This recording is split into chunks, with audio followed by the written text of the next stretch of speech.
Assalamu alaykum wa rahmatullah. Les mystères du Coran sont très étonnants. Nous avions abordé les mystères du passé, les mystères du futur. Parlons aujourd'hui des mystères scientifiques, c'est-à-dire la révélation dans le Coran d'informations que les gens ne pouvaient pas savoir au 7e siècle, à l'époque du prophète bien-aimé. Ces informations, soit elles viennent d'un homme, soit elles viennent de Dieu. Notre but dans ce cours, c'est de vous prouver que les informations qui nous décrivent la nature, l'homme, les animaux, l'univers, c'est-à-dire les phénomènes naturels et scientifiques, toutes ces informations ne peuvent absolument pas être attribuées à un homme, encore moins à Muhammad alayhi salatu wassalam, lui qui appartenait à une civilisation arabe qui n'avait pas de connaissances scientifiques. Si il vivait dans un autre endroit du globe, au sein d'une civilisation qui a connu un héritage scientifique, comme celle des Romains ou les Byzantins, comme celle des Perses, c'est-à-dire peut-être les descendants des Grecs, ou bien les Indiens en Inde, on aurait pu dire peut-être que cet homme qui apparaît au 7e siècle a bénéficié, a profité de ce qu'ont dit les médecins parmi les Grecs, les Romains ou les Indiens. Le prophète Muhammad alayhi salatu wassalam était analphabète. Il n'a jamais accédé à ces informations. Et quand bien même le prophète Muhammad aurait pu étudier tout ce qui était scientifique à son époque, il n'aurait pas pu dire ce qui est dans le Coran. Parce que le niveau intellectuel, les données scientifiques de l'époque étaient loin d'être exactes et complètes. Or, comme vous allez le découvrir, nous avons la description de phénomènes très complexes que les gens ne pouvaient pas comprendre, et également la description de phénomènes que les gens ont tenté de comprendre et ils ont fini par donner de mauvaises informations, de mauvaises analyses, et le Coran va venir, lui, apporter les bonnes informations. Prenons un petit exemple. Les gens se sont toujours interrogés sur comment se développe l'embryon, le fœtus, avant qu'il ne naisse. C'est-à-dire comment nous, les êtres humains, nous avons été créés dans le ventre de nos mamans. Chacun avait sa conception, chacun avait son interprétation. Évidemment, c'était loin d'être exact. En fait, on était dans des superstitions. On était dans des opinions, des idées erronées. Le Coran, lui, va venir aborder cette question en décrivant précisément les étapes du développement de l'enfant dans le ventre de la maman sans aucune erreur. C'est-à-dire que la science moderne, les embryologues de notre époque ont confirmé que ce qui a été dit dans le Coran ne contient aucune erreur, voire même était en avance sur son époque.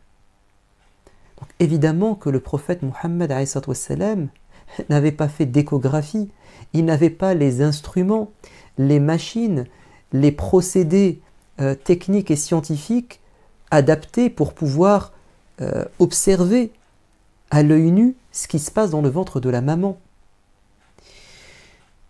Alors, le Coran aborde pratiquement tous les domaines de la science. Et ça, c'est étonnant. Plus tu te prononces sur des sujets différents et des sujets très complexes, et plus tu as de chances de te tromper. Or, le Coran aborde énormément de domaines dans la science sans qu'il n'y ait aucune contradiction et aucune erreur. Dieu va nous inviter à observer et il va nous apporter des informations sur beaucoup de phénomènes. D'abord, ce qu'on appelle le monde du vivant, à commencer par l'être humain. On vient d'en donner un exemple, comment il se constitue. Mais aussi, il va nous parler des organes, de la peau, du cœur. Il va nous parler de la langue, des yeux, de l'ouïe, des os, etc. Il va également nous parler d'autres vivants, les animaux.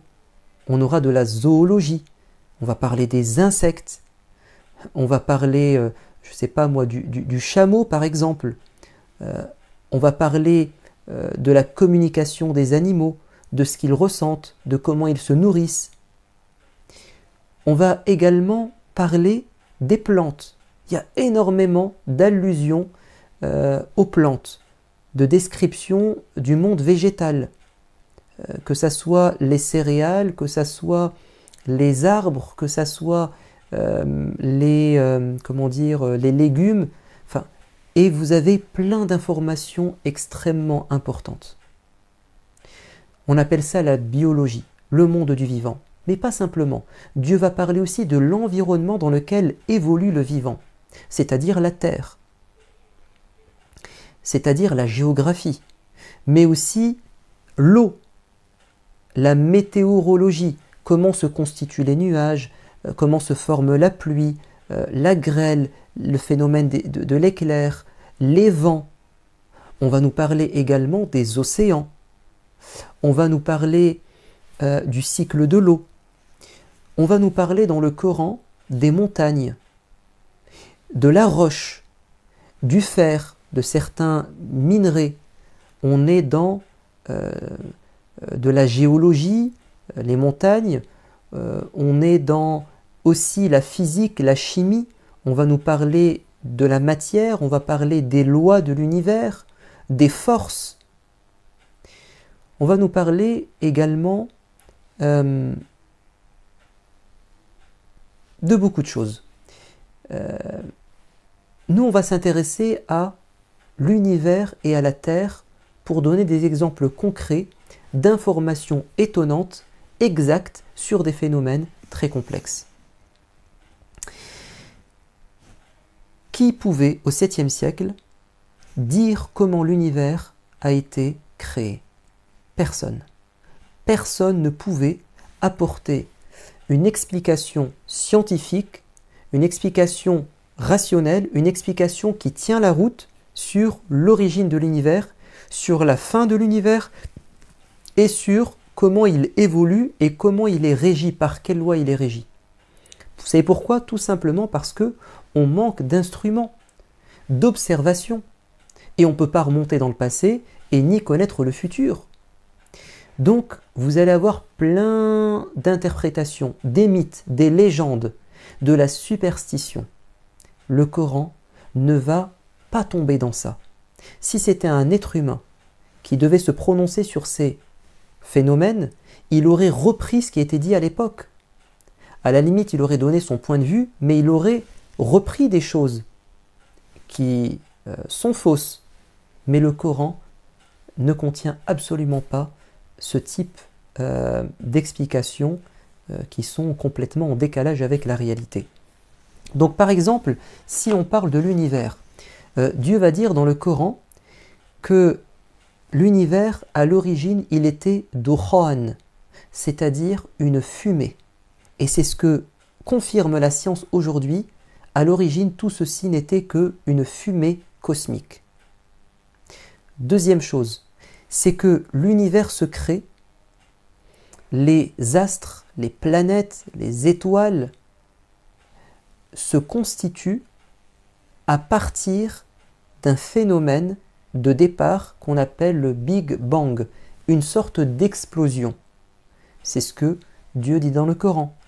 Ceux qui ne croient pas en Dieu n'ont-ils pas constaté, mais comment pouvaient-ils le faire à l'époque? En fait, Dieu s'adresse à nous, que les cieux et la terre, à l'origine, ne formaient qu'une masse compacte, puis nous les avons séparés. Et Dieu va ajouter quelque chose, il va dire que l'espace ou l'univers ne cesse de s'agrandir. Wa inna la musi'un, nous ne faisons qu'agrandir cet univers, c'est-à-dire l'expansion de l'univers. Ça a été découvert il y a à peu près un siècle. Personne ne pouvait l'affirmer à l'époque. D'ailleurs, on pensait que l'univers ne bougeait pas, était statique. Également, il nous dit que viendra un temps où l'univers reviendra à son point de départ, ce qu'on appelle la grande contraction, c'est-à-dire que la force de contraction, ou bien bref, la force qui attire, elle va l'emporter sur celle qui repousse, c'est-à-dire la force d'expansion. On nous dit également que les planètes tournent et qu'elles obéissent à une orbite bien précise. Wa kullun fi falakin yasbahun. Et toutes ces planètes, toutes ces étoiles tournent selon une orbite bien définie. Qui pouvait affirmer cela à l'époque? Également, on nous dit que le soleil produit sa propre lumière, diya, alors que la lune reflète de la lumière, c'est nour. Qui pouvait faire cette distinction? Ça relève de l'impossible au 7e siècle. On nous dit également que la Terre est protégée par des couches, par l'atmosphère. Saqfan mahfouza. Ce qui couvre la Terre, on pourrait dire un toit, c'est protecteur. Mais ça la protège de quoi? Aujourd'hui, nous le savons. Cette atmosphère nous protège de certains rayons nocifs qui nous viennent du soleil, des éruptions, en forme d'éruptions volcaniques qui projettent de la chaleur, mais aussi des rayons. Ça nous protège également de certaines météorites, de certains éléments qui viennent pour rentrer dans la Terre, mais cette couche les désintègre, les repousse. Dieu nous dit que dans ce ciel, il y a des allers-retours. C'est un ciel qui permet des allers-retours. On sait aujourd'hui que, par exemple, lorsque les rayons arrivent, ceux qui traversent la couche, ils viennent frapper la terre, puis ils repartent. Mais la couche les retient. Et ces va-et-vient vont créer ce qu'on appelle l'effet de serre, et donc une chaleur qui nous permet d'avoir des températures vivables. Voilà. Donc, Dieu nous dit que ce ciel, que cette atmosphère joue un rôle protecteur, mais aussi un rôle, de régulation des rayons à l'intérieur du globe terrestre. On nous dit également qu'il y a 7 couches. 7 couches qui sont superposées, et il n'y a pas de défaut, il n'y a pas de défaut, de défaillance dans cette création des couches. Ça a été très bien agencé, de manière harmonieuse, c'est ce que dit Dieu dans le Coran. On nous dit également que le fer, qui est un élément important, ne vient pas de la terre, mais il vient de l'extérieur de la terre. D'ailleurs, il y a une sourate qui porte le nom, le fer, Al-Hadid, et c'est dit dans un verset. Qui pouvait prétendre que le fer, qui est un élément qu'on trouve dans le sol, vient de l'espace? Écoutez, personne ne pouvait dire ça. On nous parle également du fait que les montagnes ont des racines profondes dans le sol. وَالْجِبَالَ أَرْسَاهَا. Et que ces montagnes, bien qu'elles paraissent immobiles, elles se déplacent. Qui pouvait affirmer ça à l'époque?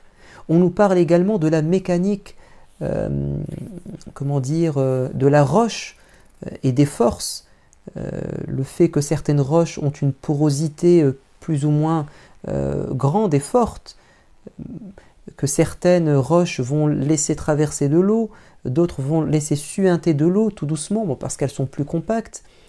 Enfin, on nous parle de choses qui relèvent de la science pointue de l'époque moderne. On nous dit également comment les montagnes, comment la pluie se forme grâce aux nuages qui vont venir se greffer les uns aux autres grâce au vent fécondant, parce que les nuages vont se féconder. Et on nous parle de nuages extrêmement lourds, sahaban thiqala, et on nous parle également de la grêle et des éclairs qui sortent de ces nuages imposants, les cumulonimbus. Bref, la liste est très très longue. On peut parler également des océans, le fait que dans les océans il y a parfois des eaux qui ne se mélangent pas, différents océans ou des mers différentes, ça ne se mélange pas, il y a une barrière infranchissable. Ça a été découvert récemment. Le prophète n'a jamais plongé dans les océans, il n'avait pas les moyens de vérifier cela. On nous parle, de vagues à l'intérieur, de vagues internes à l'intérieur des océans, non pas simplement à leur surface. On nous parle de la pénombre, de l'obscurité dans les abysses des océans. Tout ça, c'est dans le Coran. Bref, il y aurait tellement de choses à dire. Je vous renvoie tout simplement vers des ouvrages, des vidéos, des scientifiques qui nous expliquent tout cela. Tout ceci pour en arriver à cette conclusion très simple, c'est que ce livre du 7e siècle n'est pas l'œuvre d'un homme, car non seulement un homme n'aurait pas pu se prononcer sur ces sujets complexes, et quand bien même il l'aurait fait, il se serait évidemment trompé à maintes reprises. Un grand scientifique décédé, Maurice Bucaille, qui était un éminent chirurgien, un passionné également des religions et de l'égyptologie, a fait une étude comparée des religions et de leur compatibilité avec la science moderne. Est-ce que la Bible contient des erreurs scientifiques ou pas? Est-ce que le Coran contient des erreurs scientifiques ou pas? Et il a publié son étude, un livre qui porte comme nom La Bible, le Coran et la science, et vous savez ce qu'il dit? Écoutez bien, il nous dit une analyse objective du Coran. Lorsqu'on étudie le Coran de manière objective, c'est-à-dire scientifique, sans arrière-pensée, en étant honnête. Une analyse objective du Coran, à la lumière des connaissances modernes, nous amène à reconnaître l'harmonie existant entre les deux, entre le Coran et la science. Il y a une harmonie, c'est-à-dire ils se complètent, il n'y a pas d'opposition, de décalage. Ainsi qu'on l'a fait ressortir à maintes reprises, c'est-à-dire on l'a prouvé dans ce livre. On a du mal à s'imaginer qu'un homme du temps de Mohammed ait pu être l'auteur de telles affirmations. C'est pas possible. Compte tenu du niveau intellectuel de l'époque, de telles considérations répondent en partie de la place exceptionnelle qu'occupe la révélation coranique et contraignent le scientifique impartial, objectif, à admettre son incapacité de fournir une explication fondée uniquement sur la logique matérialiste. On ne peut pas, quand on est un scientifique impartial, objectif, neutre, rigoureux, donner une explication logique, matérialiste, à la présence de ces vérités au 7e siècle dans ce livre. On est obligé de donner une explication surnaturelle, une explication spirituelle, métaphysique, c'est-à-dire ce Coran vient d'ailleurs. Ce Coran n'est pas le fruit de l'homme, mais du créateur de l'homme. Nous allons nous arrêter ici, mais avant, vous méritez des trésors, les trésors du Coran. Écoutez bien ce passage de la Sourate 17, verset 89. Et certes, nous avons déployé pour les gens dans le Coran toutes sortes d'exemples. Mais la plupart des gens s'obstinent à être mécréants. Dieu nous dit, j'ai mis, exposé, disséminé dans ce Coran plein d'exemples, plein d'arguments, de preuves, pour les gens, pour tout le monde, croyants ou pas, parce que la science parle à tout le monde. Mais la plupart des gens vont s'entêter à dire que ce livre est la parole de Muhammad. Non, c'est la parole de Dieu. Je vous dis à bientôt. Wassalamu alaikum wa rahmatullah.